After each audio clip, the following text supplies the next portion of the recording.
Hello, hello, hello, hello, hello, hello. Good evening, everyone. I am so sorry that I'm coming. It's just running up to 20 minutes past, exactly 20 minutes past 7 o'clock, and it is way past the time to connect. I am so sorry that I'm coming to you late today. I had some technical issues on my own end, plus a conflicting schedule, but I had to be here just to jump in and get to be a part of everything. So it's great to see everybody. Thank you so much. Thank you so much for being here. Let me adjust. Oh my god. Thank you so much for being here. Let me put my devices on silent so that I'm very sure that everybody's. So, wherever you're joining me from, Facebook, LinkedIn, YouTube, please send a message and let me know what streets you're on and where you're joining me from. It's great to see everybody. Thank you for following the series. This is episode 2 of our brand new series, The Economics of Relationships. And the kind of feedback I've been getting, as in, I think I'm the series king, but I'm just joking.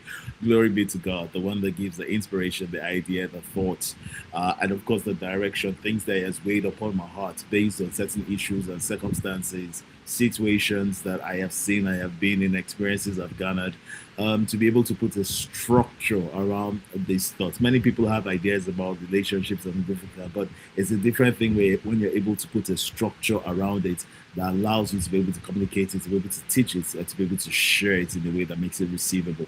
So I am deeply grateful for that grace and for that opportunity. All right. So I want to know if I can be heard very clearly.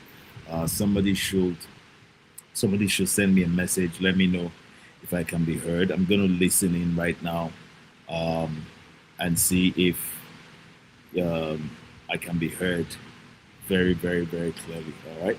So I'm not sure if okay. It looks like my audio is on. I'm gonna listen in right now. Fantastic. Okay, so I can be heard.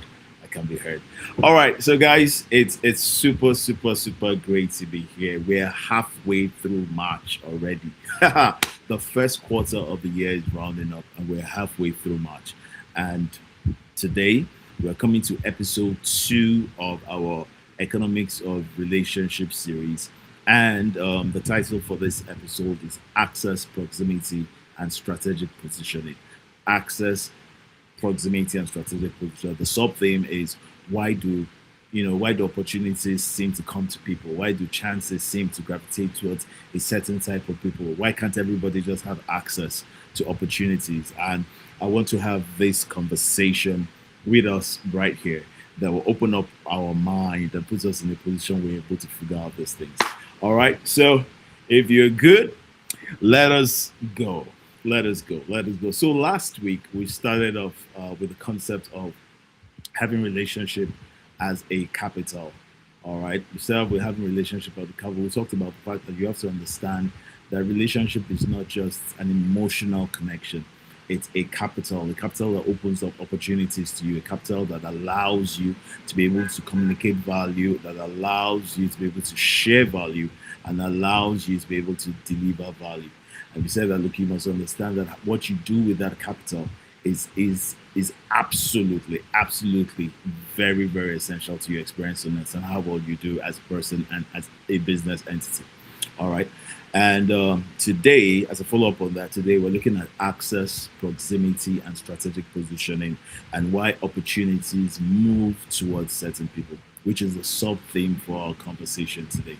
Nice. I do know that we're starting 20 minutes behind time, but the truth of the matter is that we're going to be running for an hour as always. So you haven't lost out anything. All right. Okay, so I'm checking the dashboards. I'm still waiting on you. If you're viewing, please go ahead, share the link right now. Share with as many people as you can. Get as many people that can to join in. We want to ensure that we're doing great on this. All right, we want to ensure that we're doing great on this. Okay, so just give me a second. I want to be able to share this across multiple platform. Um, yep. I want to share this across multiple platform. Um, okay. Just hold on a second, please. Hmm. Just hold on a second, please. Um,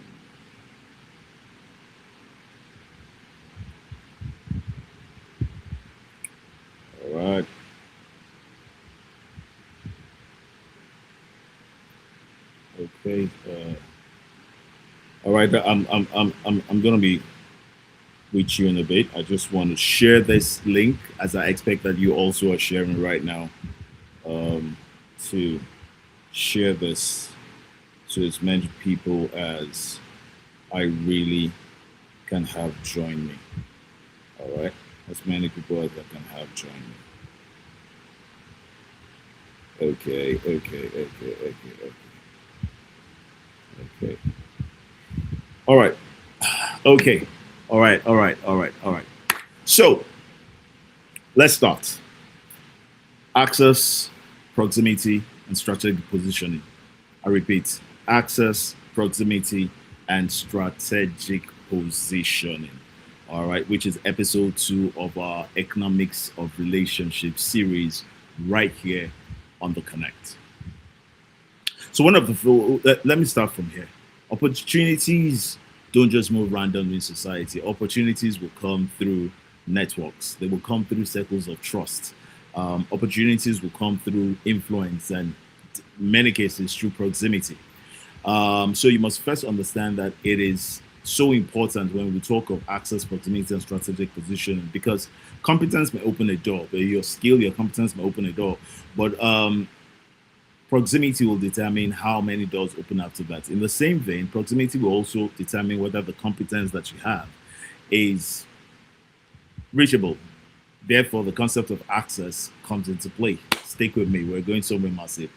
All right. The person who understands the principle, this principle, right, about proximity and how important proximity is. The person who understands that principle is the person that learns to position themselves within an ecosystem where opportunities naturally circulate. And this is where I'm coming to. You know, we have been talking about the last series was from alignment to impact, which and everything with regards to alignment speaks to positioning. I have said many times, guys, listen to me, that the greatest currency that is in the world today is not the dollar, it's not the pound, it's not the naira, it's access. If you're able to get access to opportunities, then you stand a chance of doing well with those opportunities. If you're able to get access to resources, then you have a stand a chance of applying and utilizing and maximizing those resources. Whatever you have access to, there is a probability that you can do something with it. When you don't have access to a thing, all right, when you don't have access to a thing, then there isn't a probability that you can do anything. So what we're going to be doing today, and hopefully by the grace of God, in 1 hour, I'll be able to achieve this. Number one, I'm going to be looking at how we're going to understand how access works in leadership and enterprise environments, all right, in your business. Number two, want to learn the stages through which relationships evolve into influence. Very important. Number three, want to recognize the importance of proximity in opportunity flow, which I already said alluding with to get your mind, bring your mind to where I want it to be. And number four, we identify how to position ourselves in strategic ecosystems. It's so important. It is so important. So I hope you've taken note of you know the things that I'm hopefully going to be discussing today. And I hope that time will permit me to be able to exhaust this conversation today, so that I don't have to spill over to next Sunday in the same session. All right. Let's look at something that I choose to call the reality of access. Why do some people consistently, guys, listen to me, why do some people consistently hear about opportunities before everyone else? I mean, have you ever been in that kind of situation where you find out that you're in a class, you're in a room, you are in an in a space, but there are people that get to know what's happening before you get to know what's happening. There are people that get to find out about opportunities before you get to find out about opportunities. Right? I find that very, very, very interesting. Number two, right? Number two, why do some people um, get invited into important rooms and some others don't? Think about it. All right. Why do some people get recommended for strategic partnerships, alliances, or opportunities, and others don't get invited? Why are some people, all right, let me go further. Why are some people trusted with high level responsibility and some people are not? In fact, it's almost as if they will even tell you that, no, we're trying to, no, don't worry about it. And you're like, no, give me the opportunity. And they're saying no. Why do some people get opportunities and others don't? I mean, it's happened to you. I mean, think about it. You've seen these things happen at work. You've seen these things happen in circular environment. You've seen these things happen in church, the house of God. You see these things happen in communities. Some people get selected for stuff, some people don't. Do you know that sometimes the people that even get selected, they don't appear to even be trying to get selected? Think about it for a moment. Now, I want you to understand this. This is because of access and proximity. Two very key things that form our subject for today, which is access, proximity, and strategic positioning. All right? And strategic positioning. It's not accidental. It's not accidental that you get picked for something. It's not accidental that you get pushed along a path that seems tough and hard. It's not accidental that you get given certain levels of responsibility. It's not accidental that you're sitting in that meeting at that table, because the real tragedy will be for you to get in there and then there will be no reason for you to be kept in there. That's the real tragedy. But stick with me. I don't want to get ahead of myself yet, right? I'm getting really excited just sharing thoughts with you here. All right. Okay, so I'm seeing some. All right, access and proximity. Yes. Access and proximity. All right. So like I said, it's rarely accidental. But let me share this with you, right? Let me share this with you. Many talented people that I know, many brilliant people that I know. And by the way, please share this link.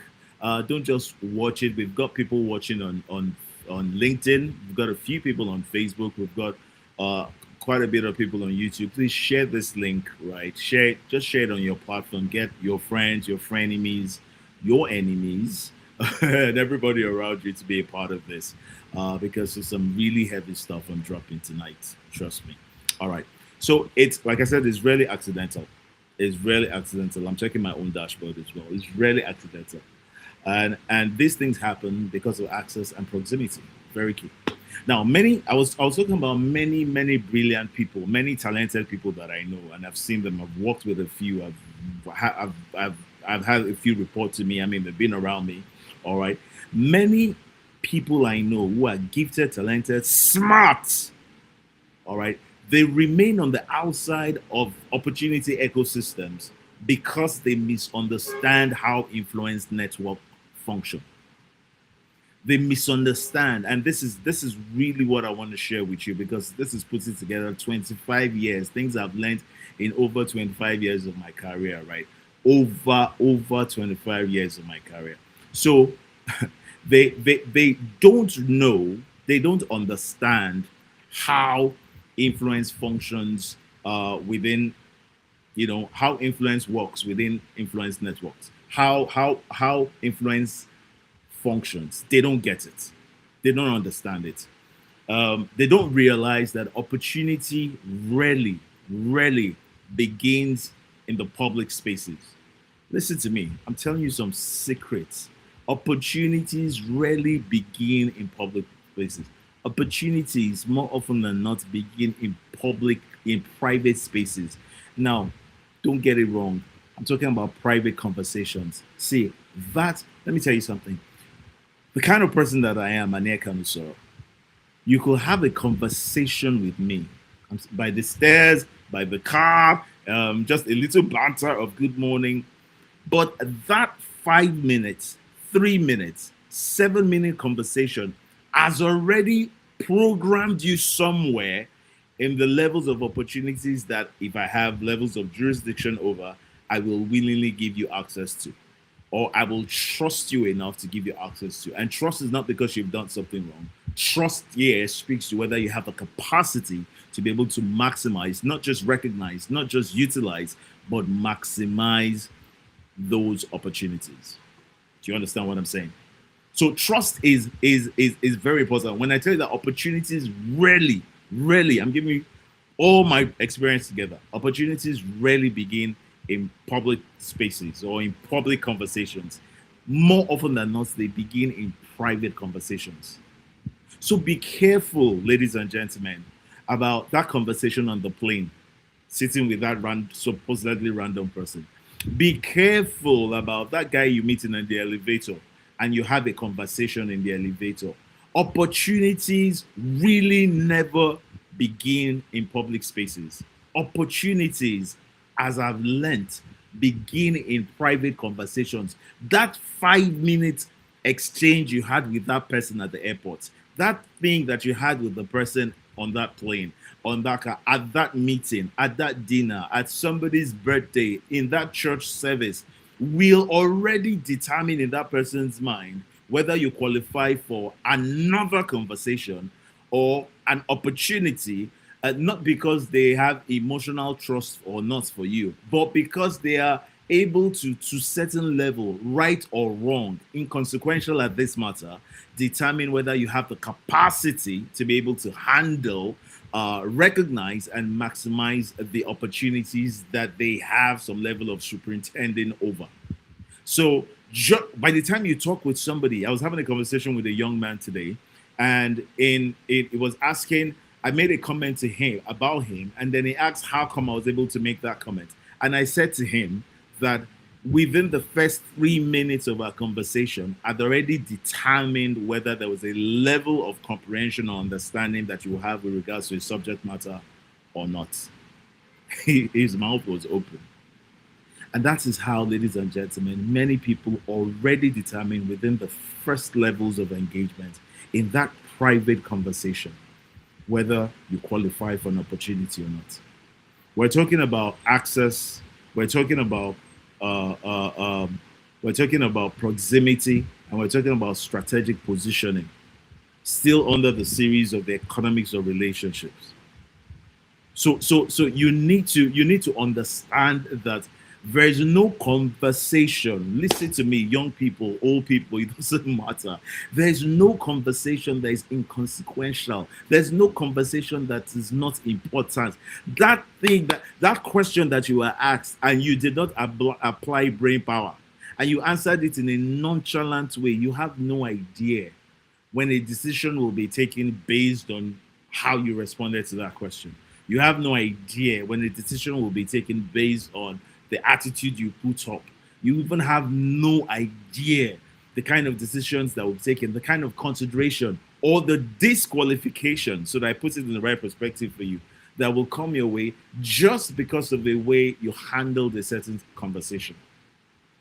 And then you're wondering, why am I not getting opportunities? No, my friend, you're shooting down every opportunity that you get.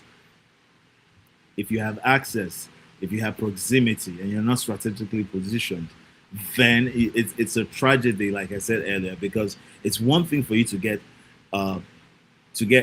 have a reason to be invited to the table. It's another thing for there to be a reason for you to be excused from the table. Do you understand what I'm saying? For you to be excused on the table. I'm checking Facebook. Sorry, guys. I'm just checking to be sure that I can be heard and everything is going as so. Flow with me, all right? Flow with me. Okay. I think we have people on right now. All right. So you found this. So let's talk about proximity.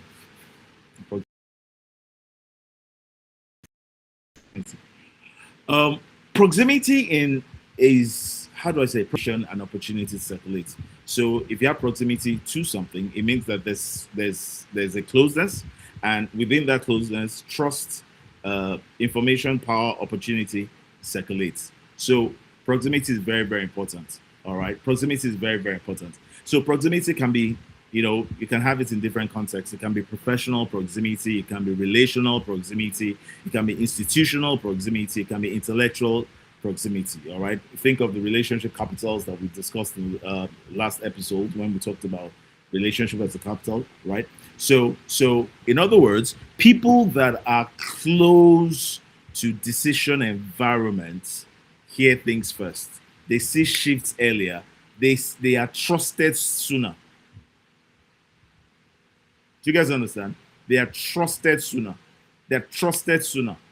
All right. So when you're having, I mean, I've worked in a number of organizations, some multilateral, some national, but I've worked in a number of huge organizations all through my career, banking and stuff. Now, one thing that I can tell you is that growth comes when you're close to the opportunities, rightly positioned for the opportunities, and seemingly qualified for the opportunities that are available. So two things, think of a couple of things. Number one, how do you know the opportunities are there?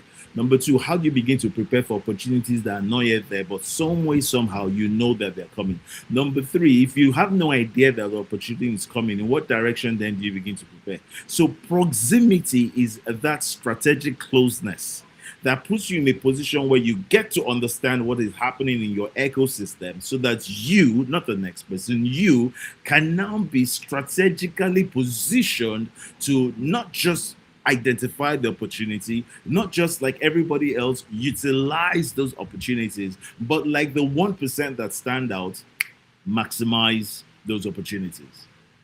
It's key. And I hope you get that, right? I hope you get that. So think about it. You look at the organizations that you have, and I was talking about my career, banks and stuff. A lot of organizations don't work in isolation. No, they don't. They don't work in isolation. They are connected. They know what's going on. They maintain constant proximity to regulators. You know what's happening with your regulators, what's happening with CBN, what's happening with, if you're in telecoms, what's happening with NCC, if you're in the oil and gas, what's happening with NNPC. You know what's going on. And I tell people, please, if whatever you are, please understand what's happening in your industry. Number one, you can't rise bigger than your industry. And if what you have is a subset of your industry, then you want to know what influences your industry. By the way, the thing that delivers growth for you is nothing more than guaranteeing stakeholder satisfaction. That's for something else. We'll talk about that another day. But here's what I'm saying to you. Please understand what's happening in whatever sector that you're in. You can't be a lone player, because a lone player, isolation may seem to insulate you, but isolation limits growth. Isolation prevents, inhibits growth. So when you don't have growth, it means that you're not connected to what is going on. You have no idea how you can do cross-bundling. You're not in constant proximity to your regulators. You're not in constant proximity to your strategic partners. You're not in constant proximity to your stakeholders, really. And you don't even understand what's happening in your distribution ecosystem. And so when you have that, you're not, if you don't have that, you're not in a position to know what's going on, because being connected to your stakeholders, to all these entities that I've mentioned, puts you in a position for you to be able to anticipate opportunities, like I said earlier, puts you in a position to be able to navigate challenges, because you understand that these challenges are perhaps an industry-driven thing. It's affecting others, and when you partner with others, you can together surmount it and outlast that storm. All right. And then he also just puts you in a position to be able to do things faster than competitors that are not necessarily plugged in. So here's my word of advice to you. Please ensure that you have a good relationship with the world around you. Very important when it comes to business, also very important as an individual. You must, as a matter of fact, right, be able to understand the world around you. Listen, you're a consultant. You have to understand what the consulting sector, consulting industry is like. What are the latest tools? What pricing mechanism is trending right now? Well, what is the approach that the market is speaking to? How are you even functioning when you don't know what is around you? If you're the biggest thing that you know, then you are too small to be considered by a big world.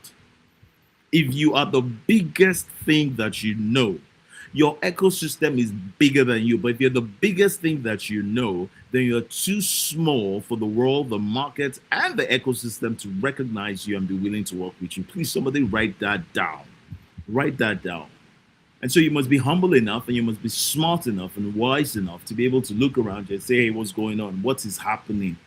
Some of the biggest opportunities I've had have come by simply putting my ears to the ground and seeking to understand what's going on in the space, what's happening in the market, what's happening in my sector, what's happening in my industry, what is happening.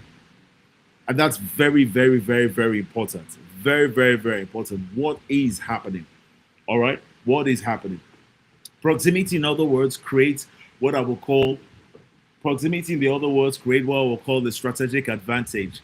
You're distracting me. That sound is getting in here. I could hear you.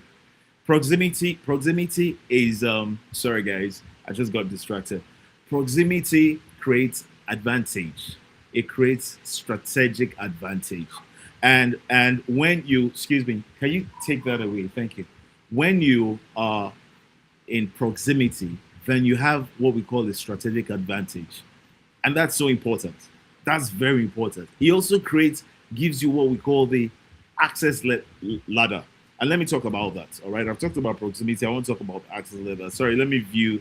I've got a couple of comments here. Samuel Amarachuku, it's great to see you. It's great to see you, Amarachuku. Sorry, I wasn't saying hi before. I was just delving deep into what we're doing. Samuel, it's great to see you.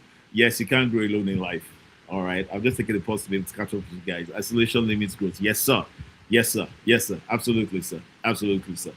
All right. So let's talk about what I term the access ladder. And this is so important. I meet a lot of people, young people, those in career, those in business. Look, I'm going to grow. I want to grow. And I'm saying your growth is not just going to happen because you wish it. Your growth will happen because, like I grew, your growth will happen by strategic positioning, by access, by proximity, and by strategic position. That's how your growth will happen. That's how your relationships will strive. That's how your relationship will turn into assets and not just emotional baggage that you carry up and down. So let's talk about the access ladder for a little bit. All right. Let's talk about the access ladder for a little bit. All right. So let's talk about the access ladder. The relationships in life. I was sharing with two people yesterday, and I said to them that look, relationships don't just evolve, don't just happen. They actually evolve through predictable stages. And your ability to understand these stages allows you to be able to read the room, as people say, and to be able to rightly position yourself to take advantage of this. It's so important to be able to take advantage of those spaces. So let's look at what we call the access ladder framework. Level 1, access ladder framework. And I want someone to write this down. First level. The first level of access is that people know that you exist. People know that you are there. So your name, maybe because of what you've said, what you've done, or something, your name circulates. Your name may circulate. People may know you in a space, in a church. People may know you in a city. People may know you. And guys, you want to share this link right now to everybody, because this part I'm discussing with you is the part that they call fire. All right. It's the part that they call fire. So first level is awareness. So people know you are there. But the truth of the matter is that beyond knowing you are there, they don't know anything else. They don't know anything else. So there's little engagement. So they know your name, but there's little engagement. So even though they know your name, they can't really speak for you. You are not I think I've heard your name, but I can't really say how competent you are or what kind of capacity is that. I've heard your name, but I still don't know you. Unfortunately, a lot of people in my experience are at this level. Oh God. A lot of people are at this level. And any type of relationship you have with that person is at surface level. So any type of relationship anybody has with you at this level is surface level. So don't fool yourself thinking that's my guy. We're friends now, we're buddies. You know how people say, hey you is my no. Oh, this person, Dangote is my friend. No. Somebody say no. No. It's whatever you share is at surface level. That's all. Surface level. Let me check. I've got a few more comments here. Let me see. All right, all right, all right. It's a surface level. Sam is doing a great job of being my rapporteur today. It's a surface level. The second level, so the first level is awareness. We're talking about the access ladder. The second level is the level that I call association. So number one, awareness. Number two, association. Association will only happen when you begin to associate. In other words, when you begin to interact. And that's when people shift from knowing your name at surface level to beginning to engage and to have heard of and to have experienced your competence. But at this level, the relationship is still surface level. So they are beginning to know, they're beginning to recognize, sorry. So they've not engaged, but they're hearing of what you do. They're hearing of what you do. They're hearing of your competence. So you're more than a name. You're now who someone else can speak for. But I still don't know you. And this is where people make mistakes. But you've heard of me now. So what if I heard of you? I don't know what factors delivered whatever you did then. This is an entire different ecosystem. You have to prove yourself. So the relationship at this level of association is still surface. The next level, and this is the level I like, I call the level of alignment. So the first level is what? The first level is what? Is awareness. The second level is association. And the third level is alignment. Now, this is where magic things begin to happen. This is where magic begins to, because at this stage, your interaction has gone beyond superficial level. Your interaction has gone beyond surface level. Sorry, hold on a second. My lights just went out. I'm trying to hold on, guys. Please do give me a second. Let me sort out my lights. I'll be right back.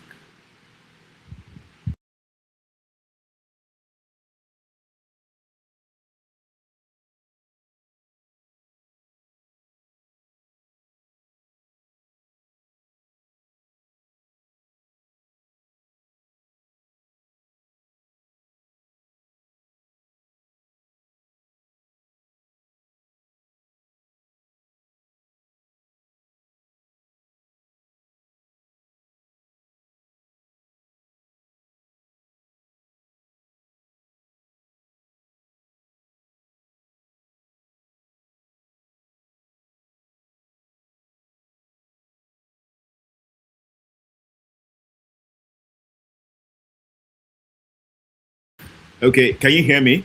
Mic check, mic check, mic check. Please let me know if you can hear me. I am back. Sorry, I needed to fix my lighting turned off for a little while.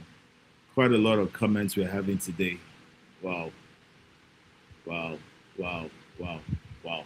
Wow. So the first level, guys, the first level of the access ladder, right? Notice the first level is awareness. So people have heard of your name, but they can't speak to your competency. The second level is association. People have heard of your name, but they also recognize your competency, not necessarily that they've engaged it. The third level is where magic begins to happen. We're talking about the access ladder. Note this. The third level is the level of alignment. And in the level of alignment, this is where things begin to change, where this is where values begin to align. This is where thinking begins to align. This is where vision begins to align. This is really the trapping of a relationship. This is where you begin to see someone who fits into your ecosystem. This is also when you are seen to fit into an ecosystem where you have value alignment, where you have thinking alignment, and where you have vision alignment. Now, I could spend a whole day talking about value alignment, thinking alignment, and vision alignment. But somebody please write this down. Maybe by the time we are doing episode 3, I will probably may open, and you have to remind me in the course of the week. I may open that session and do for the first 10 minutes, speak to value alignment, speak to thinking alignment or thought alignment, and then number 3, vision alignment. And I could speak to those 3 in probably the first 10 minutes of the next episode. But I really, understanding that we started 20 minutes behind the hour today, I really have to run to still be able to deliver all that I have for you within 60 minutes. It's literally impossible, but hey, who am I if I don't try? And I hope you're getting massive value from this. If you're getting massive value, please let me know. Let me know if you're getting massive value from this, all right? Because this is very special to me. Okay, all right. So it's at this level that people now begin to see you as somebody that is a right fit for their ecosystem. So all of a sudden, you're more than just a name. All of a sudden, you're more than just recognized. All of a sudden, you are becoming a valuable desire for an ecosystem. A valuable desire for an ecosystem. All of a sudden, you are recognized as someone that can. So let me tell you about someone very, very close to me, right? Someone very close to me. Now, business person, an entrepreneur. She's an entrepreneur. She's a business person. Been doing business in a certain space for a number of years. Remember when I talked about institutional capital last week? Yeah. So there are institutions that you have relationship with that help your profile soar, not just grow, soar. So this very, very special person to me she's an entrepreneur, a business person, doing quite a lot of stuff, has been involved in quite a number of initiatives. But guess what? Beyond people, at a certain time, she was just a name. Just maybe someone has heard of her somewhere. After a while, even the Bible says, by your good works. All right, by your good works. So because of the things that she has been doing, some of which I'm involved with, some of which I'm not, but I'm fully aware of, because of the things that she has been doing, she was now things move from awareness to association. But beyond that, there is now where people have now engaged you and they see to certain degrees value alignment, vision alignment, and thinking alignment and vision alignment, those 3. And all of a sudden, you are now developing what we call institutional. So you've already shown intellectual capacity. You've already shown leadership capacity. Obviously, in this case, to a degree, you have shown relational capacity or relational capital. But now you are now stepping into the realm of institutional capital. So that an institution now recognizes that this person will be a fit because of value, because of thinking, thoughts, and because of visioning and the alignment of it. This person will be great for us. Right now, she serves as a council member of that body that I'm particularly referencing here. So do you understand what I'm saying? It's moved from awareness, it's gone through the phase of association. Now it is functioning, and even beyond that, you shall see very soon, it's transcending the level of alignment. Because you see, when that alignment happens is when you begin to almost naturally create space in your ecosystem for the person. So when people create space for you, it's because there's something about you that comes into alignment with their values, with their thoughts, and with their vision.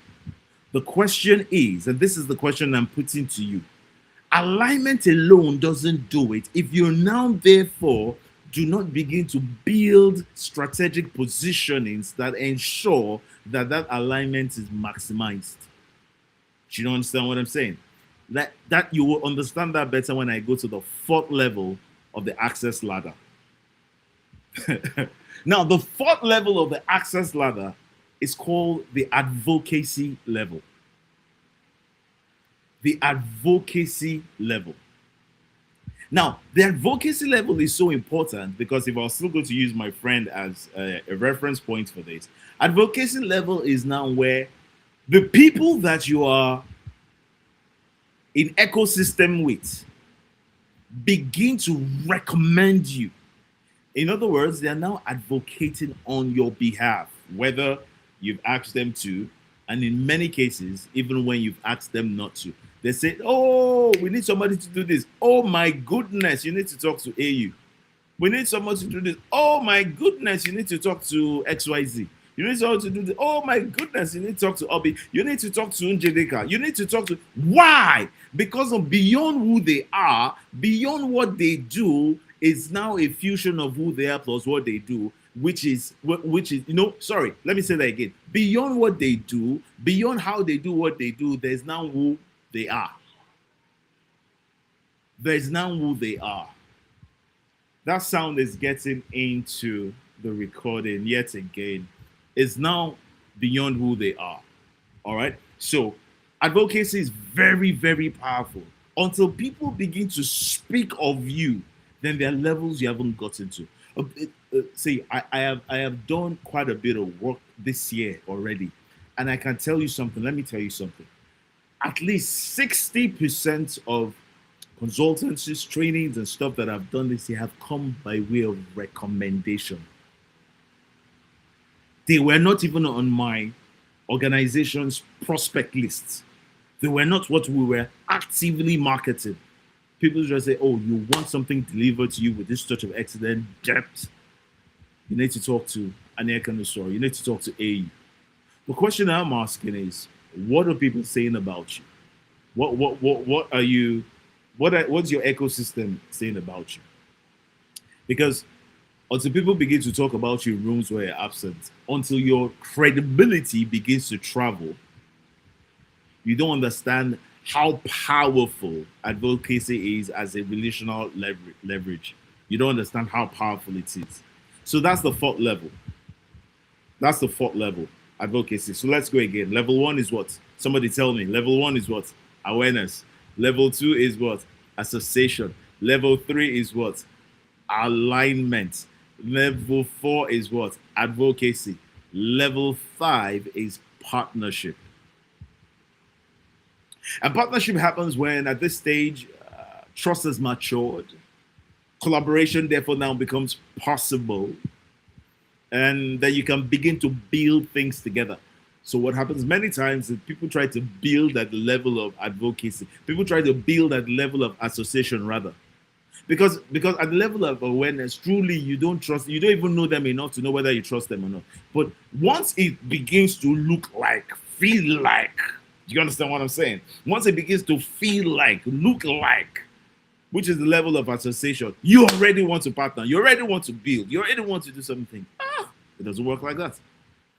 That's why sometimes you get to a table and then you do too much and they're looking at you like, often than not, someone like me will give you more. Maybe wanted to give a little bit more time to be able to ease into something. We'll give you extra time. Hey, let's be sure that this exuberance we are seeing is not going to cost us tomorrow. It's so you have to understand where you are. It's a predictable phase. Even if there's a blend when you're transiting, and usually the issue for many people is not even recognizing the absolute phases. The challenges many times is recognizing the transition from one phase to the other. So partnership is very key. Partnership is very key. Partnership is absolutely very key. So you begin to build stuff together. But let me share with you the level I really want you to get to, and it's the 6th level. And the 6th level is called, wait for this, drum roll, brrr, boom, the power circles. The power circles is the highest level of access. And the power circle is where you are a part of the decision making and you have access to decisions even when you're not the one taking the decisions. You are not a participant, you are a co-creator. It's the highest level where you have access, and your access is so protected because there are heavy consequences for the mismanagement of the information and the people that you have access to. So at this level, you are participating in shaping opportunities rather than just merely receiving opportunities. You're a co-creator. Somebody write that down. You're a co-creator. You're a co-creator.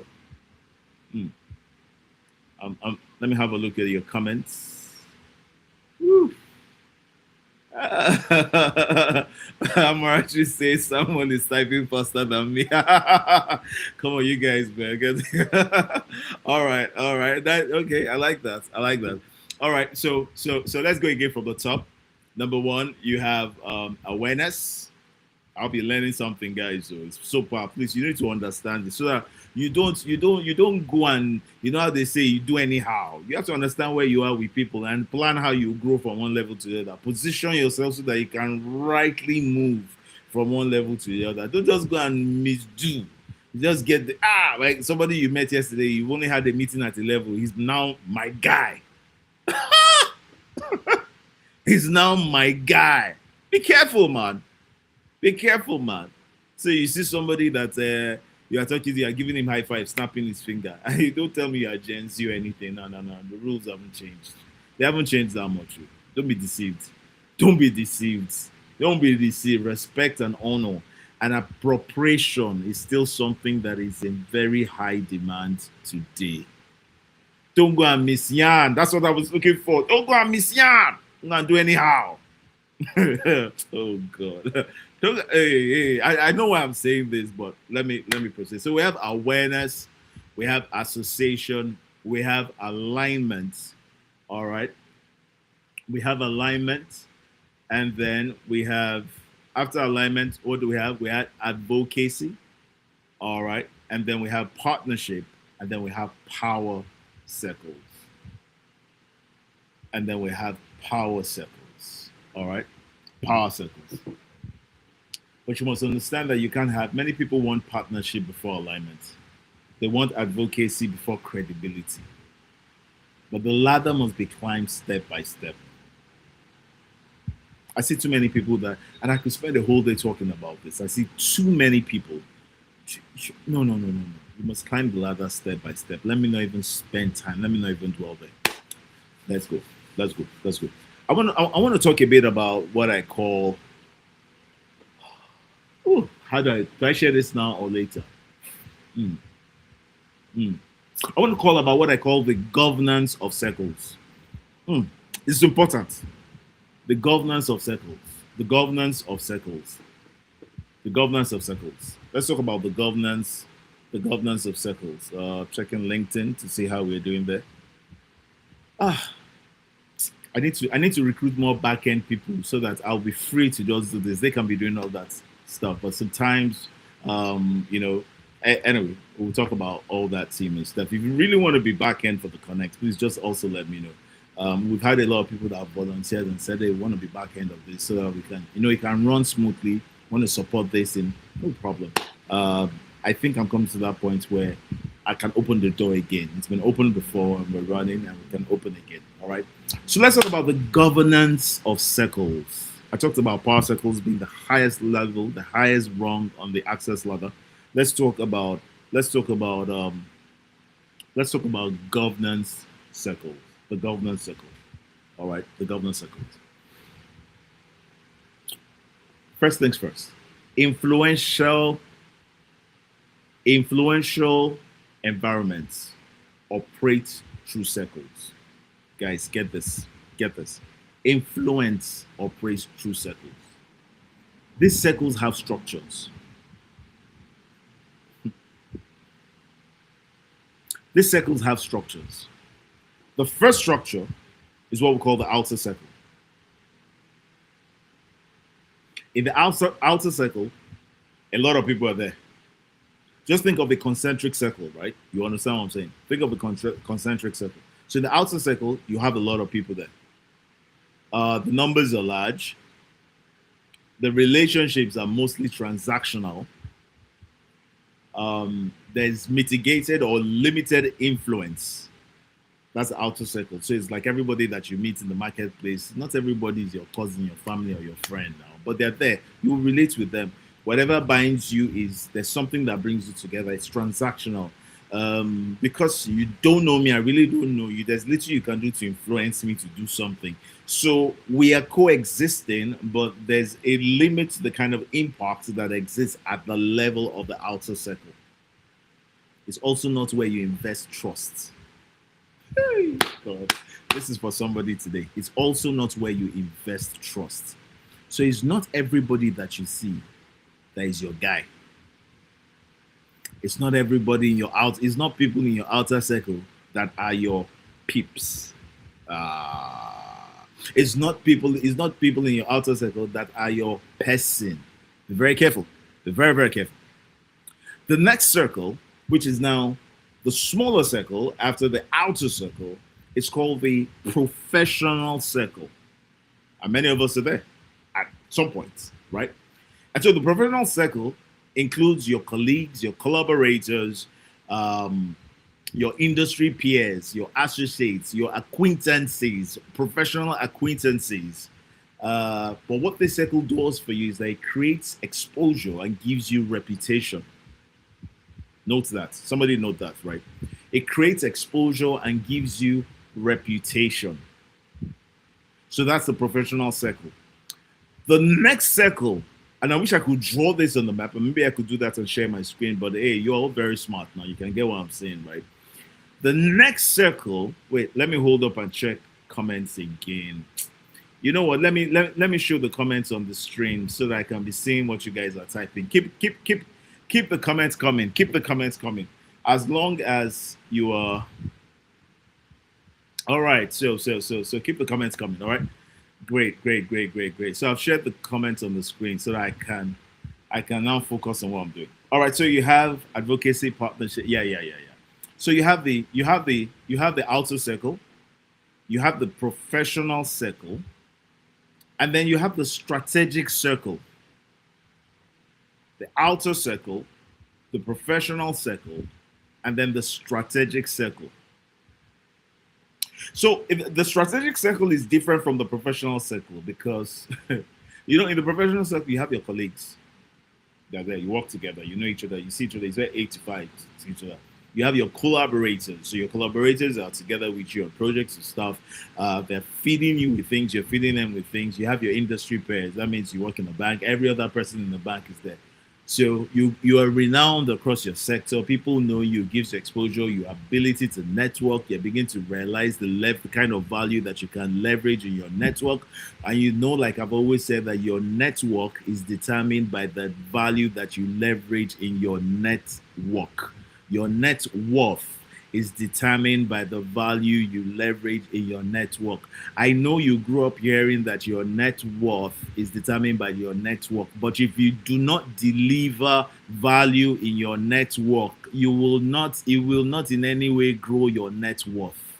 Note that, people. Note that. So you have the third one is your strategic circle. The difference between your strategic circle and the professional circle is that while your professional circle has to do with partners, has to do with people in that space and all of that, your strategic circle has to do with, while your professional circle has to do with colleagues, your collaborators, and industry peers, your strategic circle has to do with your partners, your trusted advisors, and your mentors. I am in some people's strategic circle. There are some people that are in my strategic circle. There are people that are in my strategic circle. So in that your strategic circle, it is way smaller, and every circle gets significantly smaller in size. There's a problem if your strategic circle is as big as your professional circle. It means you don't even understand what you're doing. There's a bigger problem if your professional circle is as wide as your outer circle. My goodness, where do you work? Bank of the World? Do you understand what I'm saying? So it gets, the smaller you come, the closer knit it is, the significantly smaller that it becomes. The significantly smaller that it becomes. And so in your strategic circle, you have your trusted advisors, you have your partners, and you have your mentors. Very important. Conversations in this circle influence decisions and opportunities. So when we're having a conversation at this level, strategic circle, they shape things. I have conversations with people and it literally reshapes their career. I have conversations with people and they literally get on fire. So conversations at this level are very strategic and very focused. That's why the value that we have at this level is different from the value that you place on. I'm not saying don't respect all people, but the value that you place on people in the strategic circle has to be significantly higher than the value that you place on people in the outer circle. Significantly higher. So that now brings us to the next circle. It's called the inner circle. Started from the outer, now we're getting to the inner circle. One of the characteristics of the inner circle is that your inner circle must be very small. Must be very small. I really think my thoughts that your inner circle should not be more than should not be up to 5 people. If you have direction in your life, I really think your inner circle should not be more than 5 people. I think your inner circle should be so few because it takes a lot to get there, and so few because the dedication and commitment you need to have to it cannot be shared abroad, if you understand what I mean. In your inner circle,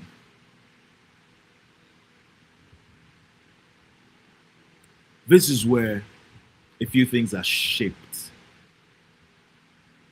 And I'm privileged to be in some people, quite a number of people. I'm privileged to be in some people's inner circle. And I'm also privileged to have some people, very few, in my inner circle. The inner circle shapes strategy. The inner circle shapes direction. The inner circle shapes partnership. And the inner circle shapes your governance decision, your self-governance decision, your intellectual governance decision, your institutional governance decision. The inner circle shapes that. So you must understand what the governance of circles are like. It's so important. It's so important. It's so important. I'm going to be rounding up very soon. It's so important. So you understand that, look, influence doesn't expand by accumulating contacts. So when we're talking about the governance of circles, you can understand that deep, real influence doesn't happen by expanding contacts. Real influence expands by deepening trust within the circle that you are in. And much more than the circles, determining the circles of consequence, the circles that matter, and deepening trust, presenting yourself and showing yourself authentically as a trustworthy person.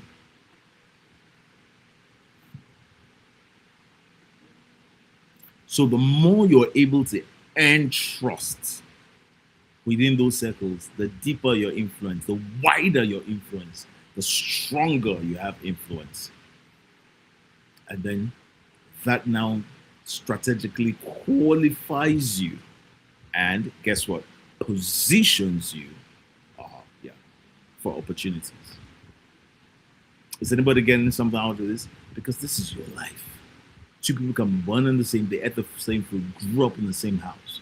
But what they do with how they manage the relationships, the life, see relationship as a capital, see alignment preceding impact, and every other thing that we've spoken about over the many weeks, and even the beginning of this series and the last episode that we had last Sunday, are able to rightly adjust themselves, and adapt themselves and reposition and realign themselves to these things, they will end up having significantly different and variant outcomes. Their lives will be totally different stories. Which side do you want to be on? That's something you need to ask yourself. Which side do you want to be on? Let's move on quickly. I want to end, maybe not end, but I want to quickly talk about strategic visibility. I want to talk about strategic visibility. We're still talking about access, proximity, and strategic positioning. So I'm giving you thoughts through, so many things. And for me, this is a very serious matter. Why? Because look, so many people misunderstand visibility. People don't understand that visibility alone does not create influence. So I see a lot of people trying to be influencers, and all they do is just shut up. All they do is shut up. So visibility alone doesn't create influence. Relevant visibility is what delivers influence.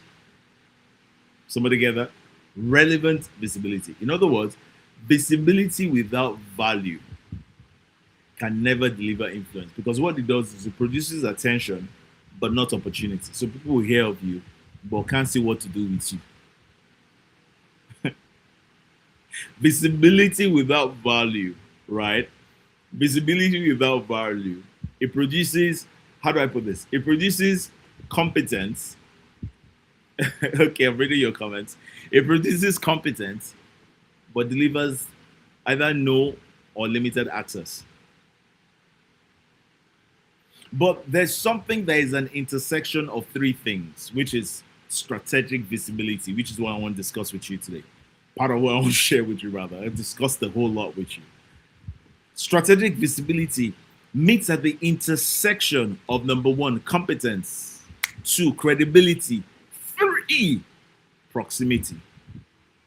You see, where you have, when these three align, competence, credibility, proximity, when they align, your work becomes visible to the right people.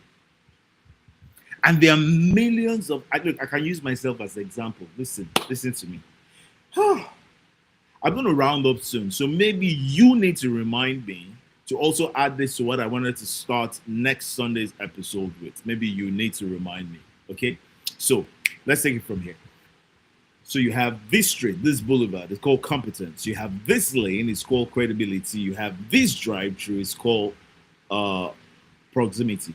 Where those three converge is your point of strategic visibility. All the magic will happen for you there. In other words, what you do, the experience that you offer becomes visible to the right people. That's what strategic visibility is about.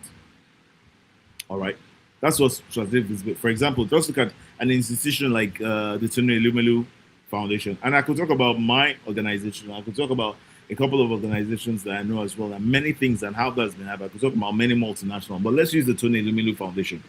So it creates a platform where entrepreneurs gain both visibility and proximity to investors, mentors, and decision makers.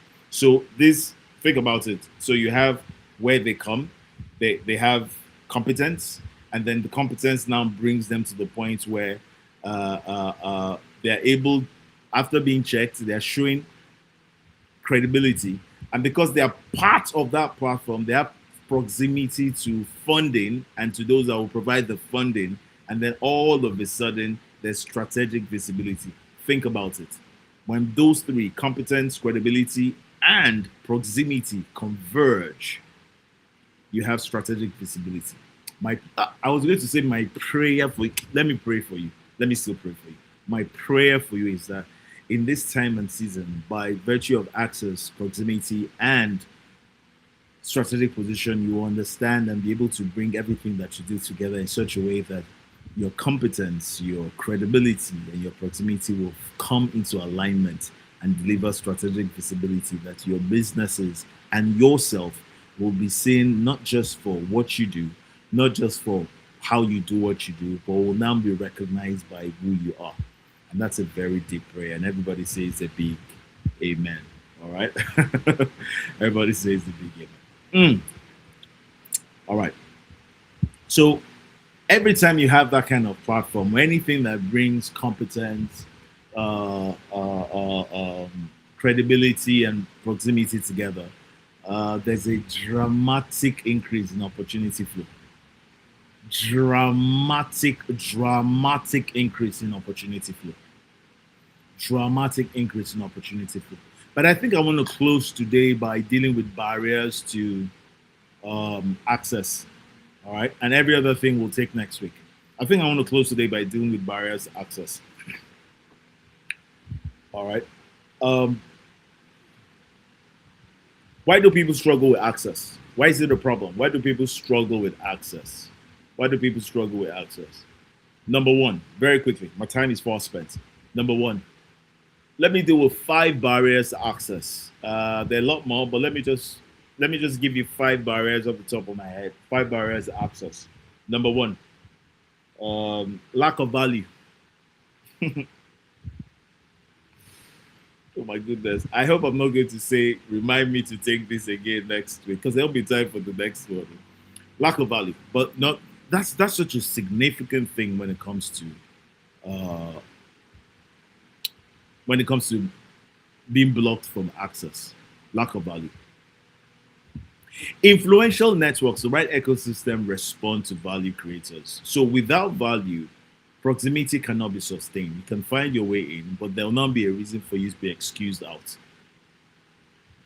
So that's number one, lack of value. And I could talk about that for a whole year, but let me just keep it there. Let me park that there. Lack of value. Somebody write that down.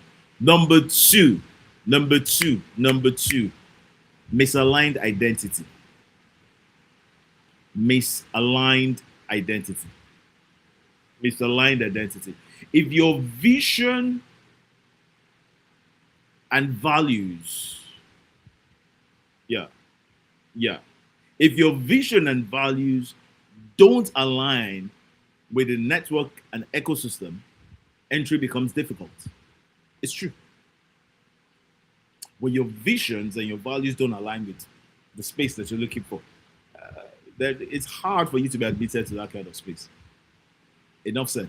True. True. Number 3, I'm running for time.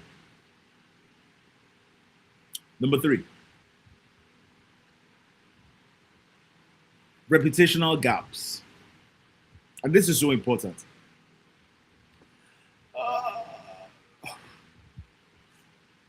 Inconsistent behaviors erodes trust. And sometimes it's not because you're a bad person, it's also because there are things you need to learn. Look, I've been guilty of it's happened to me before as well. But it takes a lot of work to rebuild certain things. It happened to me as well, should be said. Inconsistency behavior erodes trust. And so when there's anything that makes your reputational shaky, the first response to that is put on hold. So you don't get access. And every time you have, so in other words, your reputation determines if trust continues. Can we continue to trust? You did this yesterday. So today different. Can we deal with you? So that's a barrier to access. All that inconsistency is a barrier to access. Pay attention to it. Pay attention to it. I'm speaking to someone here. Pay attention to it. Pay attention to it. Pay attention to it. Number 4. Number 3 was reputational gaps or inconsistency, as you may like. Number 4 is goodness. Number 4 is something that I think Number 4 is poor relational discipline. Poor relational discipline. Poor relational discipline. Poor relational discipline. You meet somebody and they don't have discretion. They don't have moderation. I meet you, we're talking, you're oversharing, you lack discretion, you are heavily transactional. All those things damage reputation quickly. All you want to do is collect, collect, collect, get. You don't. There's no value exchange where you're concerned. You are having a conversation. You're talking too much. You're sharing too much. You think you're bonding with me by sharing someone else's secrets. No, you're only just showing me how you cannot be trusted. You think you're showing me how powerful you are by disrespecting somebody in my presence. You're only telling me that you cannot handle respect and you're not honorable. So when you lack discipline, it's a red flag. When it takes nothing for you to run your mouth, or it's a red flag. When you're people that you should discuss professional stuff with, and then you're talking about it's worrisome. It's worrisome. It's a red flag. So you have to be careful about that. You have to be very, very, very careful about it. And number 5. So I said I was going to give you 4. I was going to give you 4 barriers. Number 1 is what? Number one is lack of value. When you don't have any values offered. Number 2 is lack of identity. All right, misaligned identity. So you can have your identity, but if we don't come together, except to agree, can they work together? So you won't be given access now. Number 3, reputational gaps, when there's a lot of inconsistency in the way that you are. Number 4 is poor relational discipline. Very, very important. You can be disciplined. Show moderation. Restrain yourself. Contain yourself. Very important. But I think number 5 is really very, very important in the scheme of things.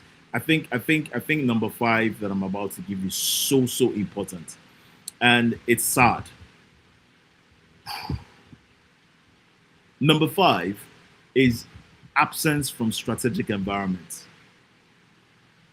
Absence from. Listen to me. Let me tell you something, guys. You can't build proximity if you're absent from. If you're absent or you never appear where important conversations happen. If you know the power of networking and the power of getting out there and the power of having conversations and the power of meeting people and the power of engaging people and the power of being around, of exchanging contacts, of stepping up to say, to greet those people that you want to, you should, engaging people that you should engage, getting on the kind of platforms and channels that you're getting. If you know just how important, how it shapes your life, it's really what just positions you for opportunities. And once you're not positioned for the opportunities, then there's no chance that you can maximize those opportunities. It's only what you are positioned for that you can even be said to have qualified for. So the absence from strategic environments, I think it's really, as far as I'm concerned, really one of the saddest things that can happen to you as an individual, a business, or an entity. And that makes people simply just cancel on you, not because they don't want to, not because they don't like you, but just because they can't see you. You're not there. So when I'm thinking of someone within my space, you cannot be found. Because I don't see you. I don't see you. I don't see you at the things where things are happening. I don't see you, whether even in social media. I don't see you talking about the things that are important. You are absent from relevant conversations. You are absent from important conversations. You are absent from strategic environments. That can't be a good thing. It's not a good thing. It's not. It's not. And I think, for me, I think it's really important. I think it's really, really, really, really, really important that, we get this. I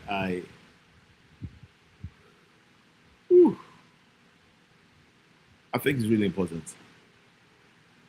So I'm going to shut down now, guys. I think I'm going to shut down. Quite a lot that we've said today, and I think I'm just, even as I'm talking to you now, I'm just thinking of, I'm probably going to spend the next 1 hour having private conversations with, I have a think tank. I have a think tank that I share the most potent ideas in my head with, the next big project, the next move that we're making. So I think I'm probably going to spend some time doing that when I get up here. Just having this session has got me thinking. If you notice the last 5 minutes, it seemed like my mind was transcending to something. How I wish people would get this. How I wish everything I've said today that people will get it. That's why I keep asking you to share this with people because this is so important. I tell people that I mentor people for a very selfish reason. The more people that I have running on my wavelengths, the easier it is for me to get some things done. The easier it is for me to get some things done. All right. It's I think this is very powerful. All right, so let's look at it this way. All right. What are my closing thoughts? Closing thoughts. Success in life is not only about what you know. It's also about where you stand. And I've said that, I think I said that last week. Position will determine perspective. Please understand that perspective determines opportunity. And when you position yourself, all right, within an ecosystem of trust, credibility, and value, opportunities begin to flow naturally. They begin to flow naturally.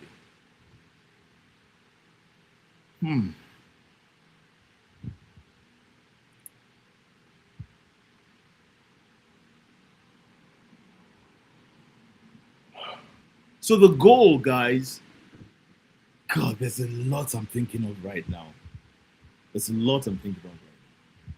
goal, guys, is not to merely know many people. It's important to know people, but it's not just to know people. The goal is to be trusted within circles where meaningful decisions are made. This is the power of access. This is the power of proximity. And this is what transforms relationship into strategic advantage.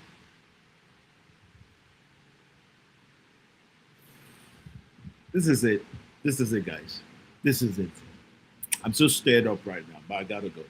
Next Sunday, let me give you a heads up on what I'm going to be sharing with you next Sunday is. Next Sunday, I'm going to be discussing, guess what? Partnerships, negotiation, and value exchange. The third episode of the Economics of Relationship series on the Connect. Partnerships, negotiation, and value exchange. That's what we're going to be discussing. I hope you truly, truly have had an amazingly great time tonight. Do me a favor, do a post, right? Tag me on that post. Tell me 3 to 5 things that you've gained from here. You can also share the video on your Facebook or LinkedIn or YouTube or whatever platform that you're joining us tonight. But tell me, please send to me on Facebook, tag me. I know many of you, and I salute you. Many of you send me your comments directly, but please help me here. I want you to tag this. Because I need people to hear what you think about what you've learned and what you've heard tonight. So, write out 3 to 5 things that you've garnered tonight and that you will apply tonight in your life going forward, in your business going forward. And then please do tag me. All right. I'm looking forward to seeing you next Sunday. And it's been amazing serving you tonight. I do apologize again for starting 20 minutes behind 7. I had a bit of technical issue, but I'm glad that I started when I did at 20 minutes past 7. And here we are. Thank you so much. I've done just over an hour, and it's been a pleasure yet again serving you. Remember, see you next week, Sunday, as we discuss partnership negotiations and value exchange. You don't want to miss that. It's the third leg of the Economics of Relationship Summit, and truly something that I know will be a blessing to you. All right. Have a great one. Thank you so much, Samuel. Thank you to my amazing repertoire. A lot of people are watching, but these two have just been at the forefront. My top 2 connectors and engagers have just been at the forefront of serving back to me what I've been serving them with. God bless you and thank you so much. See you next Sunday as we connect. Have a great night, everyone, and keep walking. The Popular Champions. Cheers. Bye, everybody.